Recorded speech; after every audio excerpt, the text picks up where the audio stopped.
Yo, welcome back. Okay, so I was told by someone I need to start talking loudly and more clearer, and I think I'll start with this video. I'm sorry and I apologize. And we are back with the series finale of Wanted. It's been a fun ride, but every good thing must come to an end. And this was a good story. Don't let nobody tell you different. It was vulgar, but it was good. Our boy Wesley is going through it because right now, right here, his father stands before him. Someone he presumed to be dead, long since dead, was alive.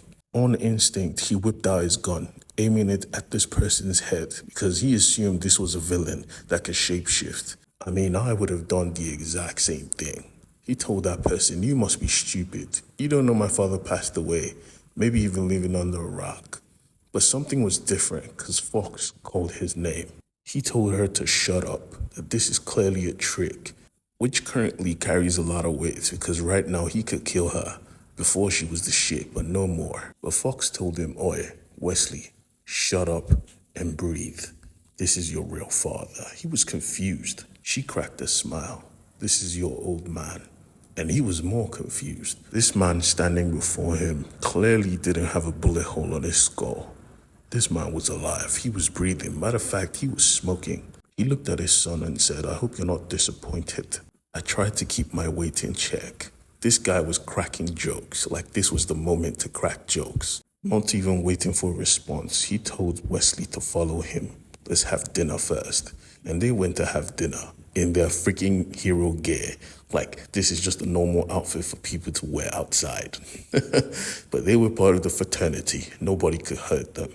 Wesley asked his father a simple, direct question. "So how are you alive?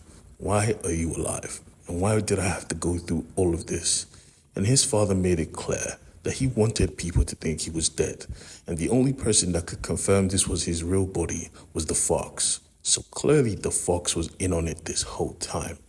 It was actually hurtful. Wesley thought he could trust the fox, but clearly he could not. She's the freaking fox.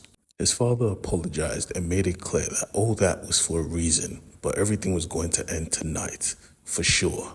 And I promise you, there's going to be a death. Later that night, we see Wesley and his father and the fox taking a walk down memory lane because his father wanted to tell him about his birth, his origin story.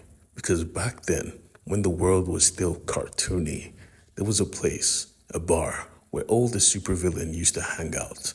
All the assassins, all the super criminals stayed in this one club. And it was an adult club. The type of club that you go in with your partner and take another person's partner and leave.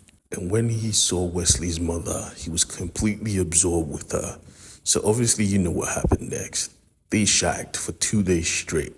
I mean, they're super criminals. And Wesley's mom was not a criminal, but she was a social worker of a criminal. So they started dating. But yeah, anyways, they shagged for 2 days straight. And he was proud of this because he was telling his son. But Wesley was visibly uncomfortable, which annoyed his father. But he decided to move on because that was not the point of the story. And Wesley asked, "What is the point? If you loved her so much, why did you leave?" And his father turned back and told him the truth. Because he left because she wanted him to stop. And that was not possible. He was at the top of his game. They were about to kill every single superhero and own the world. And she wanted him to quit. And when he didn't, she kept their son away from him. But he was the best assassin in the world. He was going to see his son every night, to be exact. And on the D-Day, when every hero was about to die, 2 billion people died. 2 billion people lost their lives. And he protected his family. Do you know what that means? That means he let 2 billion people die just to protect his family. When they say, "I will let the world burn for you," he did that literally. When reality was changed and she forgot about him, he still protected his family. Taking Wesley back to the family home, Wesley remembered this place. And so did Wesley's father, because this was where he saw it take place. The moment that would enrage Wesley's father so much he shed a tear. It was a regular day. He was cloaked, invincible, watching over his son. But suddenly there was a fight. And this was the moment where he became proud because he thought his son, the literal seed of the supervillain called the Killer, would take action and beat the crap out of his bully. He watched as his son was weak, crying, taking punch after punch after punch. This was pathetic. And when his mother came out, she told him he was a good boy. He was a warrior for not fighting back. Watching this, his father could not believe his mother had made him docile, had made him subservient to all trials and tribulations of the world. His mother had made him a pussy. He knew that somewhere in this woman's mind, she knew her son could be the greatest killer on this planet, and she was right. So she tried her best as a good mother to let him not know violence, because the second he knows it, he will be the master of it. But he was still disappointed. That was what sparked this whole plan. And Wesley remembered that he always remembered someone touching his hair, someone leaving him teddy bears. Looking at his father right now, he knew that this was the man who gave birth to him, the man who truly loved him. And he embraced his father on this dark night. But the night wasn't over, because later that evening, they found their way to Wesley's mother's grave. Standing before it, his father smiled, saying he loved this woman. Looking at the fox, she asked him whether he wanted the Smith & Wesson or the M92. And he said the M92, giving him the gun. Wesley was confused, but the request was simple. I need you to kill me, son. Looking at his father, he was confused. He thought this was a joke. Nah, are you fooling, man? I'm not killing you. We just met, and I love you. You can't ask me to kill my own father. But his father wasn't giving him a choice, because this was the last step to claiming his money. This was the destiny of the killer, to take his own father out. He looked at his son, telling him, I love you, but this is the way it has to be. No one else is allowed to kill me but you. Wesley asked his father, why do you have to die? You have no other enemies. Everyone else is dead. But he made it clear that he cannot stand the idea of not being the best. And he is old.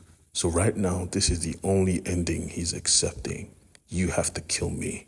So stop being a pussy and kill your old man. He told his son he loved him, and Wesley told him he loved him back. And they both smiled. And Wesley squeezed the trigger, blowing the brains out of his father's skull. The fox smiled, calling in the helicopter to come pick them up. Wesley was now a rich man, but he didn't want the money. You just watched me kill my own father. The money means nothing. He started walking away, and the fox was confused, asking him, so what you going to do now? Are you going to go back to your normal job? Go back to your boring-ass life after seeing all of this? And he said, of course. But she smiled. You're joking with me, right? And he smiled back, of course I am. Calling the helicopter. Let's go see what 10 million looks like. And that was the end of his story. Wesley was a rich man, and he was currently the leader of the fraternity.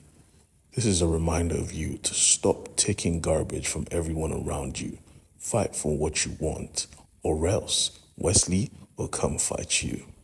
Thank you for watching my video. I appreciate it. Please subscribe, drop a comment, and like. And get ready for the next installation of the Millerverse.